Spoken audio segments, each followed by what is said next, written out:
तलाशी के बहाने मिलिट्री के जवान आए कि हम तलाशी लेंगे। हमें घर में से बाहर निकाला। निकालने के बाद हमें हाथ ऊपर को करके सड़क पर लाए और पीएसी के हवाले कर दिया हमें। उन्होंने ट्रक रोका, लाइट बंद करी और ऊपर से उतर के नीचे आ गए। आने के बाद एक आदमी को उतारा और उन्होंने उसके गोली मारी। वो राइफल की आवाज थी गोली की। उसमें ये हुआ भाई यहाँ तो कोई जेल है, अल्लाह कोई ताला है, ये तो सबको मारेंगे।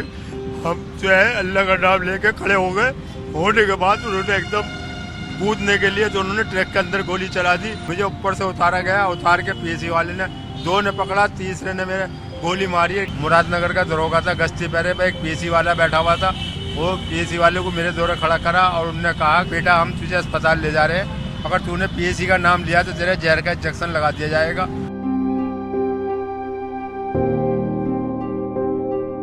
अपने घर में बैठा हुआ था, कर्फ्यू लगा हुआ था कि एकदम पीएसी और मिलिट्री दोनों मेरे घर पे आए।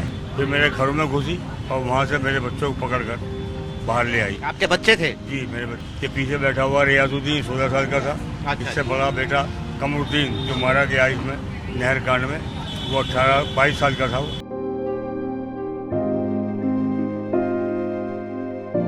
गोली हमें भी 2 गोली लगी है। मैं इसका चश्मदीद FIR करता मैं ही हूँ बाबूद्दीन, जो लिंक रोड थाना गाजियाबाद में मैंने रिपोर्ट दर्ज करवाई थी। तो मेरे एक पुलिस वाले ने मेरे पैर पकड़ के मेरे पाँव पकड़ के खींचा और खींच करके नहीं, पाँव में निशान तो नहीं है, खींचा और नीचे गिरा दिया। और दूसरे पुलिस वाले ने मेरे हाथ पकड़ा और तीसरे ने राइफल से सटा के मेरे दाहिने साइड में गोली मार दी। मैं जैसे नहर में मैं गिरा तो मैंने पानी पिया और मुझे थोड़ा होश आ गया। मैं तैरना जानता था और मैं तैर करके साइड में आ गया। हिंदुस्तान के अंदर कानून है, सबके लिए बराबर का कानून है जी। और उम्मीद भी रखनी चाहिए कानून के ऊपर। अब तक जो हमारा केस जो डिले हो रहा है वो यही वजह है कि इसके सबूत ज्यादातर जल्दी से नहीं दिए जाते।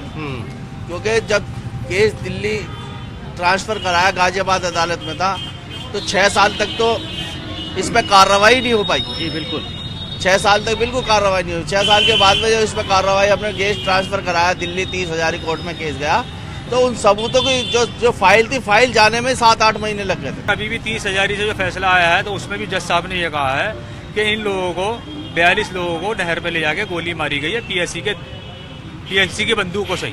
अच्छा। जी, फैसले में ये कहा गया है। लेकिन ये जो 16 बचे हैं अब 19 में से पीएससी वाले, 3 लोगों की मौत, तो ये साबित नहीं कर पाए हम लोग, या हमारे वकील नहीं कर पाए, या सबूत वहाँ पर पूरी तरह नहीं पहुँच पाए कि ये जो है ये इन लोगों ने किया। हाई कोर्ट में पहुंचने के बाद हमें उम्मीद अब ये है कि वहाँ बड़ी अदालत होती है और वहाँ पर सोचने का कुछ और तरीका होता होगा, तो शायद कोई जज ऐसे आ जाए कि हमारे फेवर में, या कुछ ऐसी हिम्मत जुटा लें वो कि वो हमारे हक में फैसला कर दें।